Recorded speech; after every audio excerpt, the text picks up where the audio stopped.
Filipenses 4, a partir do versículo 6. A palavra de Deus diz assim: Não andeis ansiosos de coisa alguma. Em tudo, porém, sejam conhecidas diante de Deus as vossas petições, pela oração e pela súplica, com ações de graças. E a paz de Deus, que excede todo o entendimento, guardará o vosso coração e a vossa mente em Cristo. Observe como os próximos 2 versículos terminam, irmãos.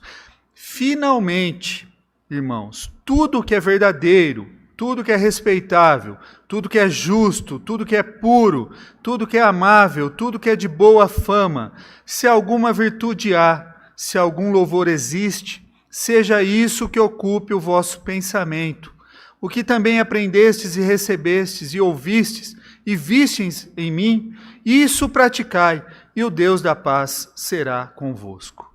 Oremos, irmãos. Senhor Deus, tua palavra foi lida, que teu Santo Espírito, ó Pai, aplique em nossos corações para que possamos praticá-la, Senhor.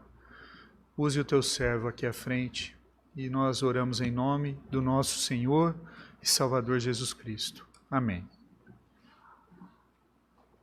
Alguém disse que o maior mal que a nossa sociedade enfrenta nos dias atuais é a ansiedade.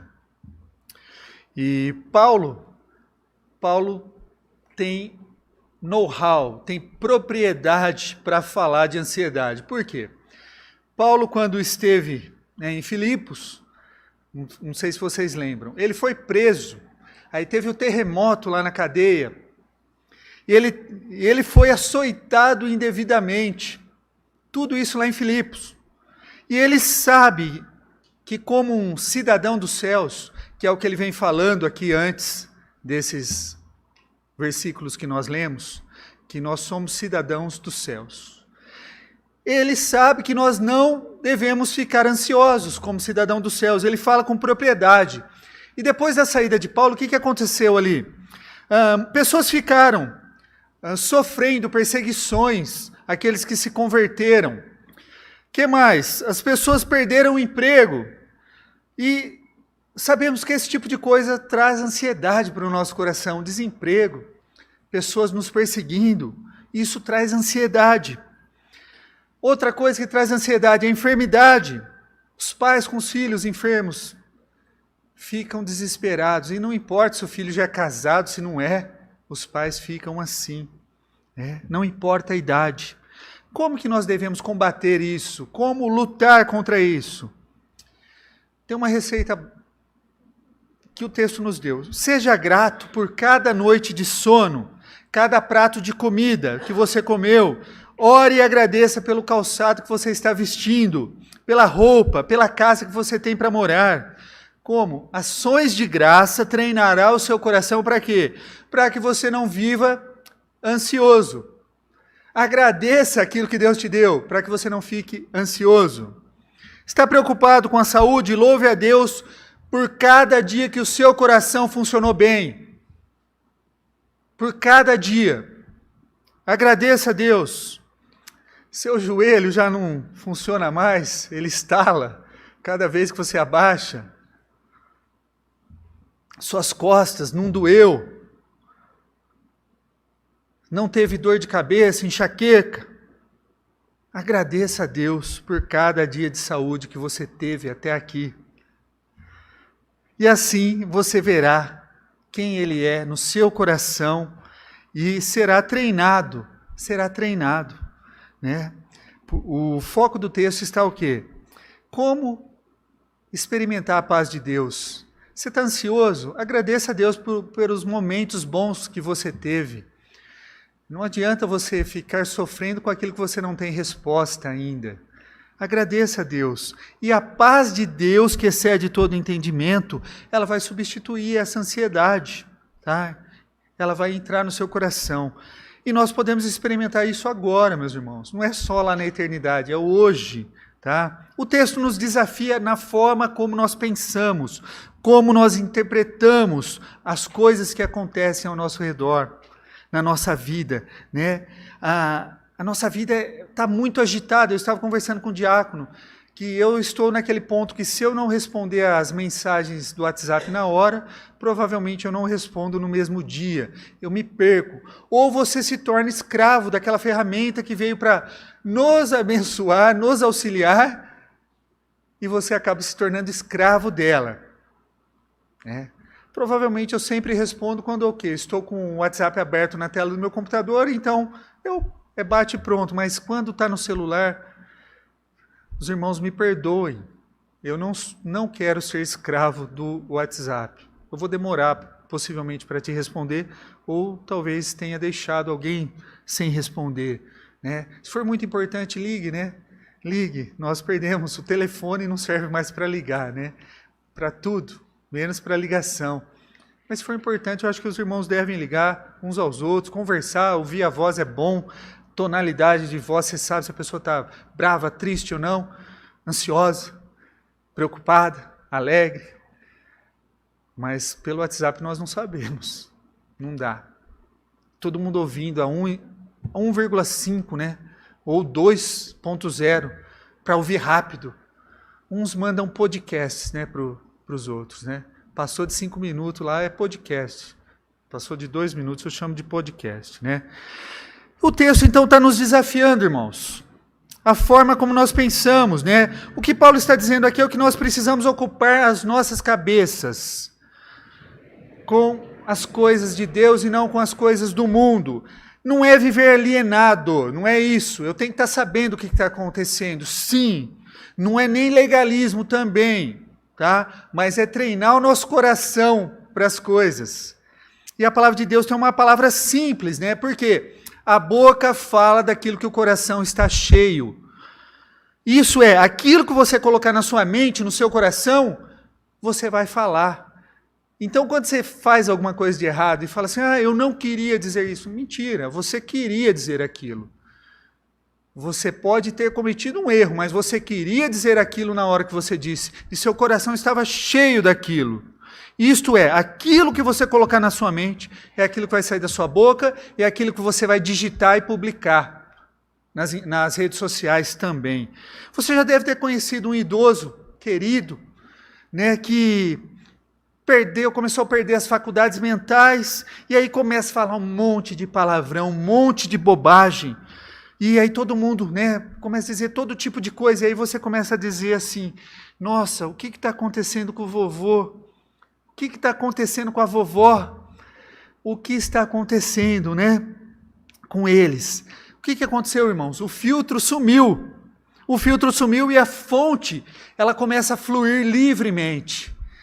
Aquilo que estava dentro do coração começa a sair livremente, tá?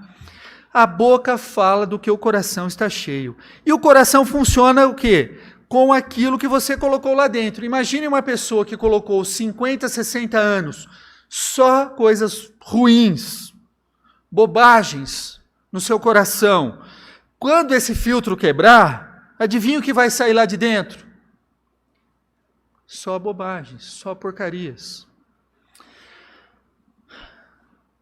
O Senhor te chama hoje a encher o seu coração de tudo que é verdadeiro, tudo que é respeitável, tudo que é justo, tudo que é puro, tudo que é amável, tudo que é de boa fama.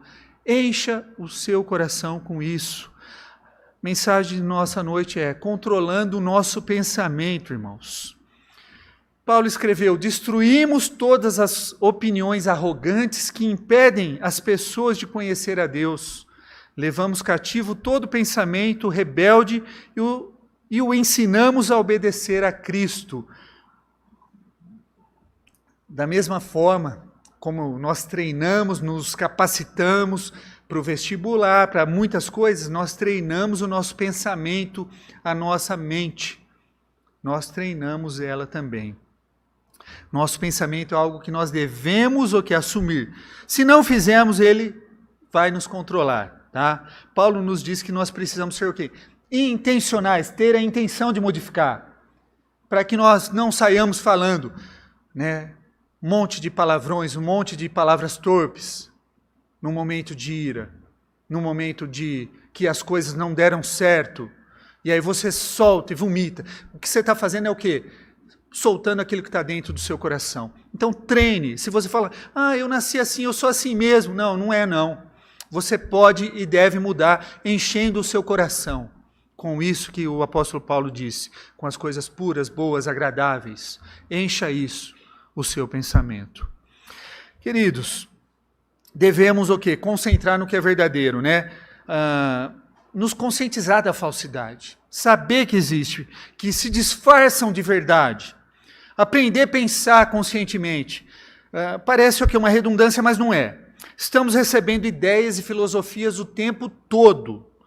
Às vezes estamos o quê? Cientes dessas ideias. Mas muitas vezes não. Muito do que ocorre em um nível subconsciente, nosso cérebro está ouvindo e nós nem percebemos. Recebemos mensagens, mas não estamos conscientes do que nós estamos recebendo, tá? Filmes, séries, né, colocam dentro da nossa mente muitas vezes coisas que nós não queremos. Tá cheio de filme de Papai Noel agora na Netflix, nos streamings, né? Que vão ensinar homossexualismo para os seus filhos. Filme bonitinho de Natal, vamos lá. Vai lá. No subconsciente vai estar lá. Vai parecer que é tudo normal. E as pessoas estão ali se alimentando daquilo sem perceber. Estão vendo. Um outro exemplo é, você está vendo um filme lá e no fundo do filme aparece um quadro com uma pipoca, um quadro com um guaraná bem gelado, ou doces, né, guloseimas, e você não tem a capacidade de discernir automaticamente aquilo, porque está dentro de uma cena maior, passa rapidamente, mas o seu cérebro vê, e aquilo implicitamente faz o quê? Você quer consumir pipoca, quer consumir guaraná, quer consumir as coisas. Quem estudou um pouquinho de marketing aí sabe dessas neurolinguísticas que existem da gente, das cores, das imagens, que nos levam a isso. Então, a todo momento, nós estamos sendo bombardeados com filosofias e com um pressuposto de alguém que escreveu um livro, um pressuposto de alguém que dirigiu o filme, que ele quer passar o quê? Não somente uma imagem, mas ele quer incutir em você uma filosofia, aquilo que ele acredita. É assim que as coisas funcionam. Nosso subconsciente está recebendo, né? Provavelmente você também já assistiu um filme e ao final do filme saiu cantarolando algo, né, um jogo, alguma coisa, uma musiquinha do comercial. Foi feito propositalmente, eles querem que você receba aquilo, que você saia cantando mesmo e queira consumir o produto no qual ele está te oferecendo. Então nós assistimos o tempo todo, televisão, streams, YouTube, teatro, lemos livros, até igrejas, né? Nós vamos na igreja e será que o pastor está falando o que a Bíblia, de acordo com a palavra de Deus? A gente tem que avaliar isso. Existem inúmeras igrejas.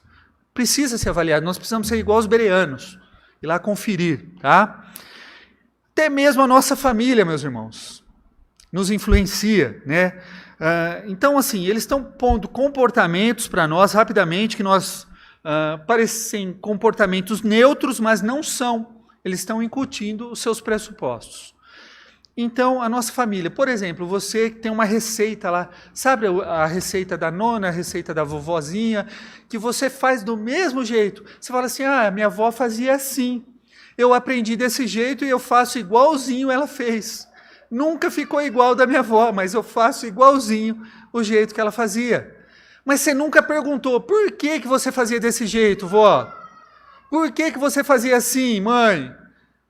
Filho, eu cortava a carne assim porque nossa panela era pequena e não cabia a carne inteira na panela. Não tinha segredo nenhum em cortar a carne, porque não cabia a peça inteira na panela, por isso que eu cortava. Subconscientemente você passou o tempo todo lá cortando um pedaço de carne que não precisava cortar, porque você tem uma panela grande, e você absorve.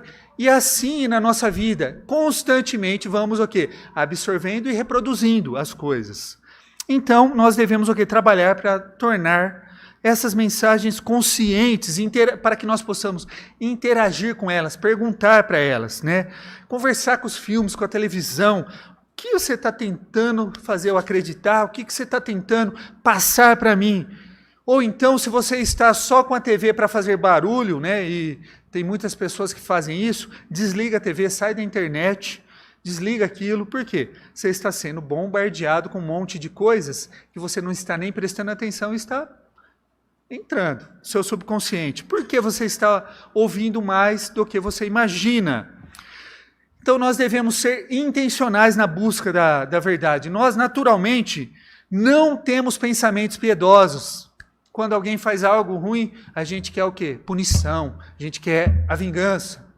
É automático, o nosso pensamento é esse, carnal. Temos que trabalhar nisso. E é como instalar um aplicativo no seu celular.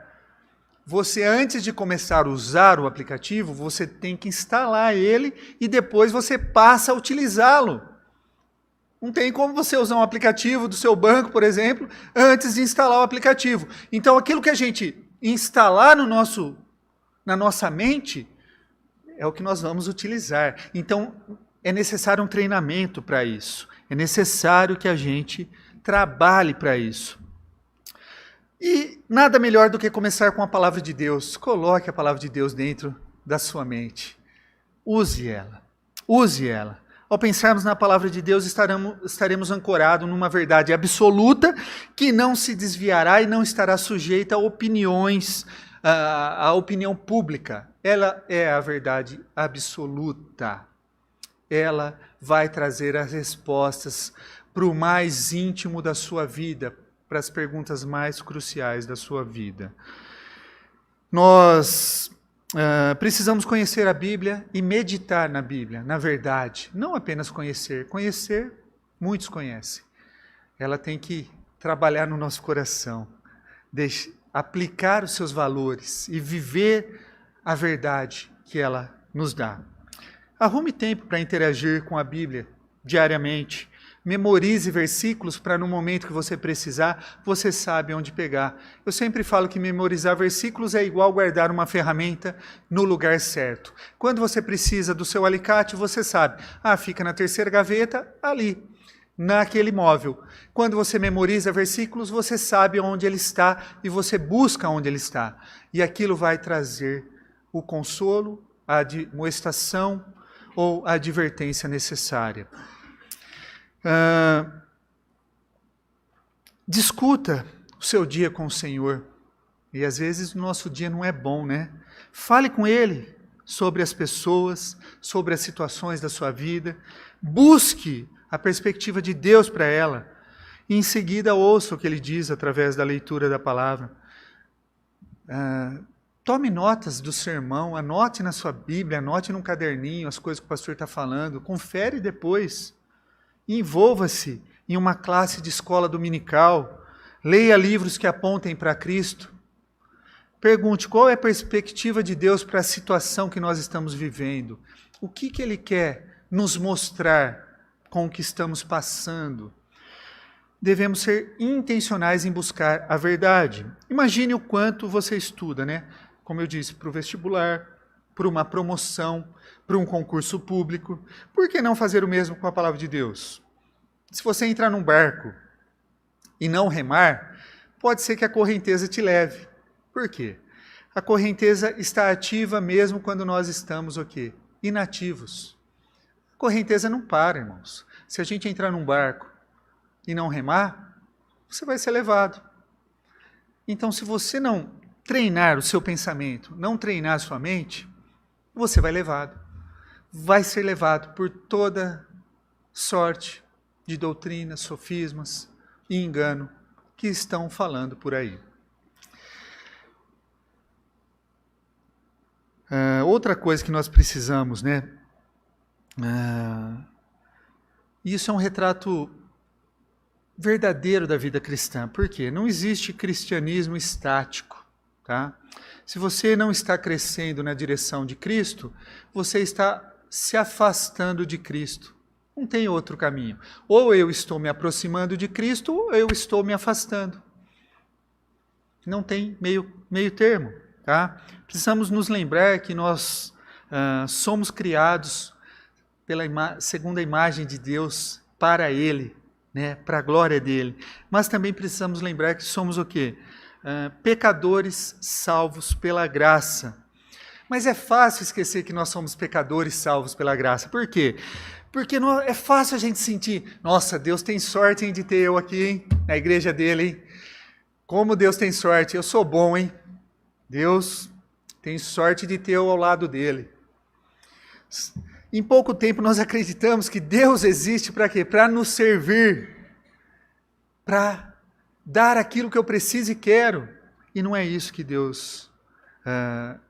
nós estamos aqui para glorificá-lo, para adorá-lo, prestar um culto a ele, em gratidão a tudo que ele já fez até hoje para nós, por nossas vidas. A pessoa que tem um problema, por exemplo, um vício com bebida, dependência química, jogos de azar, pornografia, ela precisa se lembrar do seu problema. Por quê? O quão fraco ela é. Para quê? Para que ela possa ficar longe daquilo que pode levá-la de volta ao seu vício. Nós devemos o quê? Lembrar do quê? De nosso vício em pecar. Como nós somos viciados em pecar. Como nós temos pecadinhos de estimação, irmãos. Como é fácil. Isso aqui não é pecado não, pastor. E a gente alimenta aquilo como se não fosse pecado. Nós temos isso na nossa natureza. Nós precisamos combater o nosso orgulho, o nosso ego, a rebelião do nosso coração sobre o amor de Deus, né? Somos pessoas pecaminosas de coração, mas também somos pessoas o quê? Pecaminosas que foram salvas pela graça de Deus, pelo um dom maravilhoso e merecido. Deus se preocupa conosco. Ele não te trouxe aqui à toa. Ele se preocupa com você. Deus quer transformar a sua vida. Não necessariamente transformar a sua vida terrena e material, mas Ele quer transformar a sua alma. Ele quer modificar a sua alma. Ele se preocupa, Ele nos ama, Ele providenciou Cristo, o Salvador, aquele que pagou pelos nossos pecados, para nós sermos o quê? Perdoados e transformados. Através da morte de Cristo, da sua ressurreição, nós estamos quites com Deus. Até o pecado que você vai cometer amanhã foi pago já na cruz. Ele já pagou. Mas você precisa se arrepender, né? Você não pode continuar vivendo a mesma vida. Você precisa converter-se. Converter-se é o quê? Tomar o caminho correto, a direção correta, fazer uma conversão. Conversão é para crentes também. Conversão não é só para aquele que estava fora de Deus, para crentes também, para que o crente volte ao caminho do Senhor. Há quantos crentes que estão desviados do caminho do Senhor, distantes do caminho de Deus? Converta-se ao Senhor. Volte para o caminho de Deus. Ele nos concedeu o seu Espírito Santo para nos ajudar nesse discernimento, irmãos. Você sabe o que cria a maior quantidade de ansiedade em nossas vidas? É tirar conclusões prematuras das circunstâncias da vida. É isso. É o quê? Eu estou com um problema, daqui a um mês, eu sei que eu tenho que resolver aquele problema e eu não consigo visualizar nada de bom, eu só consigo ver o ruim. E aí, nossa mente, o nosso cérebro prega uma peça em nós, nos deixando ansiosos. Devemos nos apegar ao que nós sabemos e ter cuidado com a forma que nós interpretamos essas coisas. Suponha que alguém da sua família, né, um filho, né, os filhos, principalmente quem tem filho jovem aí, começaram a sair, né, meus irmãos? É festinha para lá, festinha para cá, sai à noite, às vezes volta de madrugada, quando você não tem que buscá-lo, né? Quando você tem que buscar, você sabe aonde você deixou e aonde você vai buscar, você fica até mais tranquilo. E quando ele sai sozinho e tem que voltar? Você começa a coçar a cabeça, né? Meu filho está atrasado para voltar. A mãe não dorme. A mãe não dorme. O pai não dorme muitas vezes. Por quê? O filho não voltou para casa ainda. E aí você começa a imaginar um monte de coisa. Será que não teve um acidente?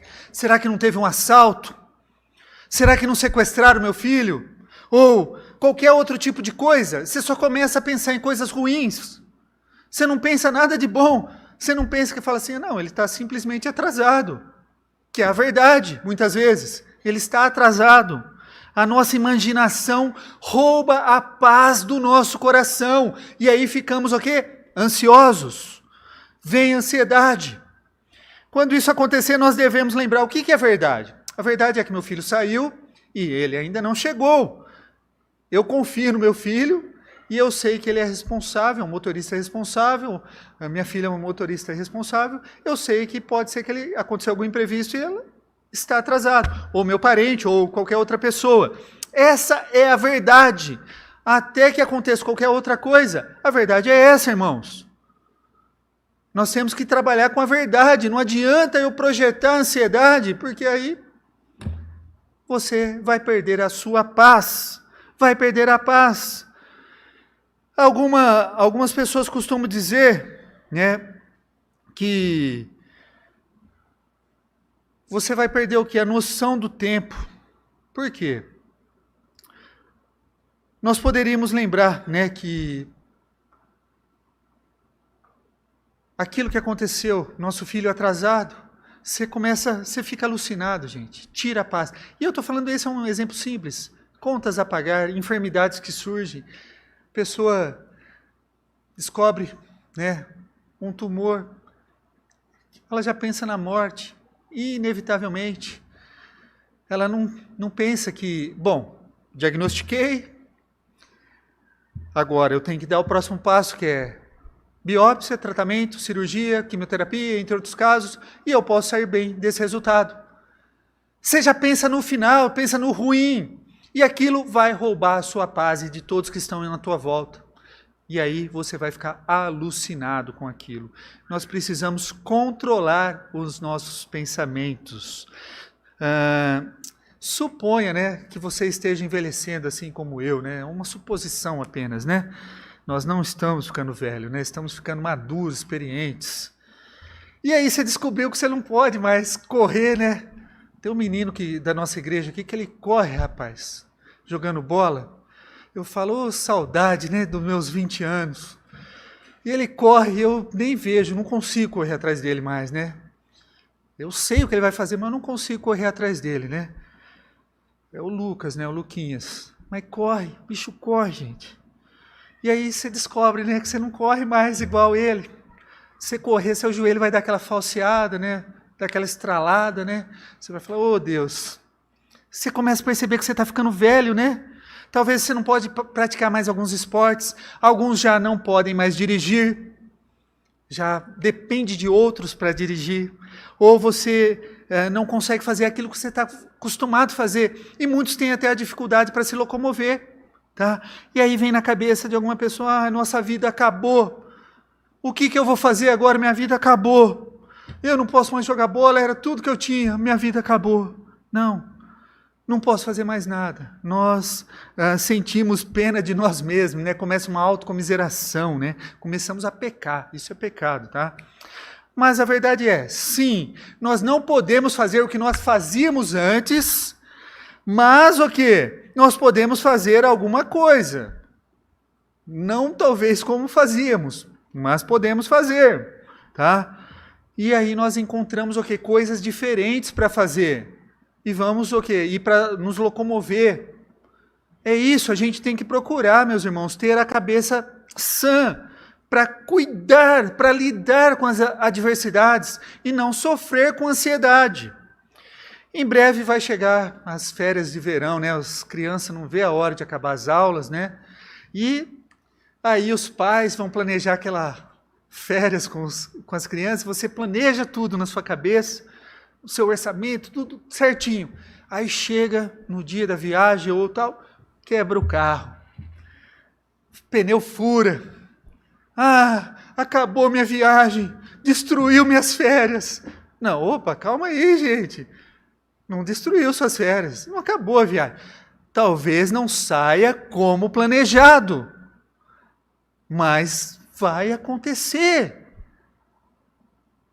Mas a gente fica ansioso, a gente fica desesperado, porque não sai. Por quê? Porque nós não entendemos, não compreendemos quando a gente ora assim, seja feita a tua vontade, a vossa vontade, né, Senhor? Faça-se a tua vontade na minha vida, né? Não é a minha. E quando as coisas saem do nosso controle, que desespero que dá. Perdi o controle e agora o que eu faço? Perdi o controle.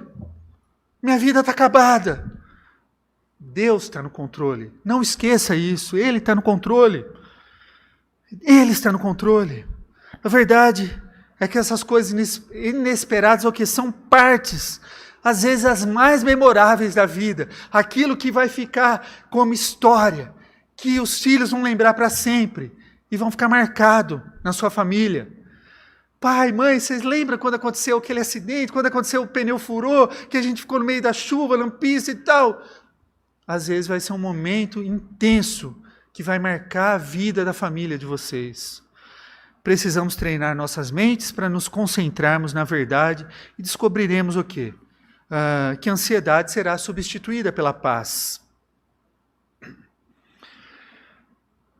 Precisamos concentrar no positivo e negativo. Meus irmãos, não é livro de autoajuda, não. A Bíblia está falando isso.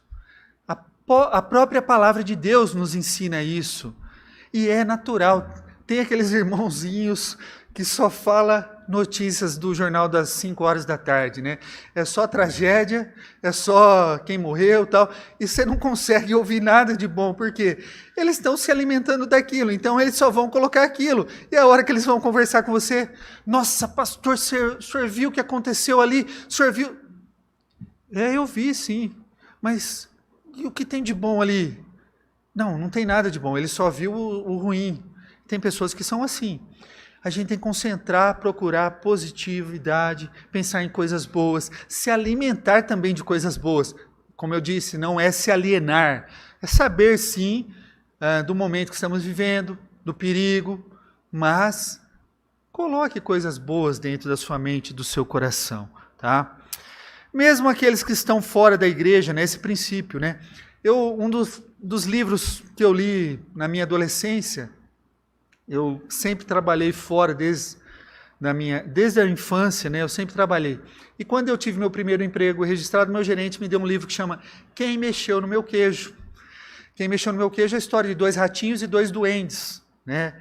E uma maneira fantástica de lidar com a mudança no trabalho, né? Na sua vida, né?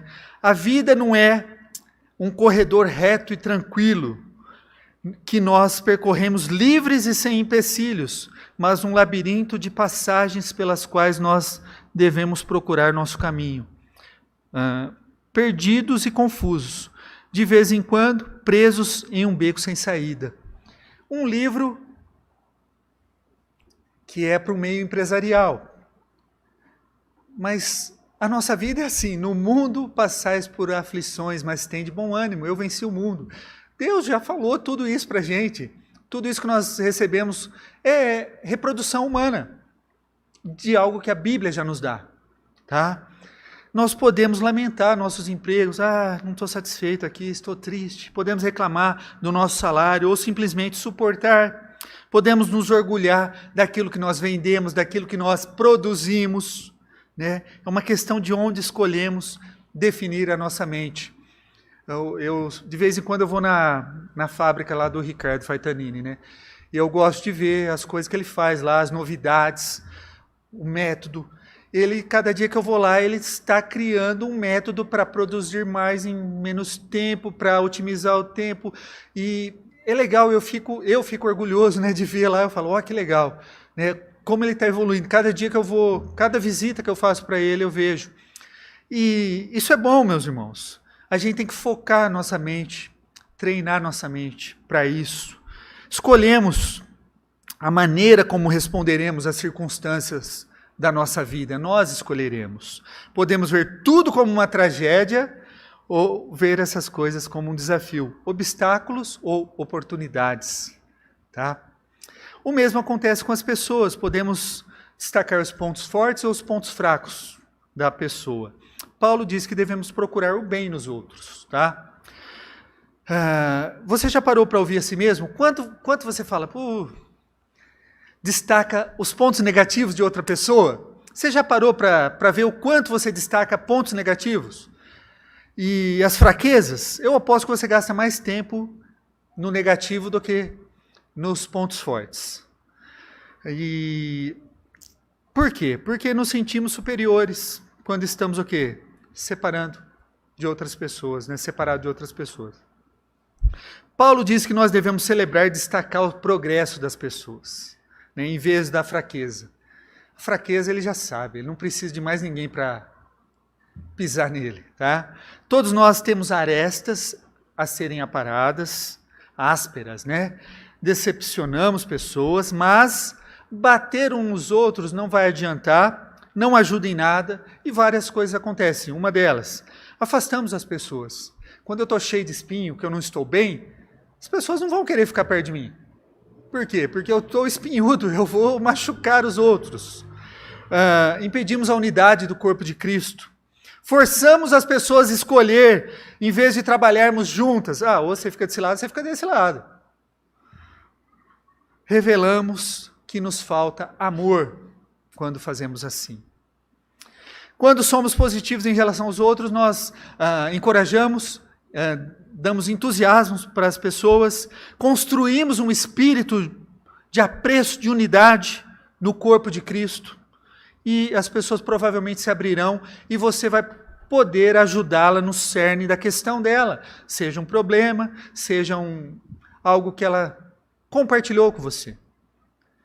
A agitação, meus irmãos, a ansiedade vai dar lugar ao riso, à alegria e à paz.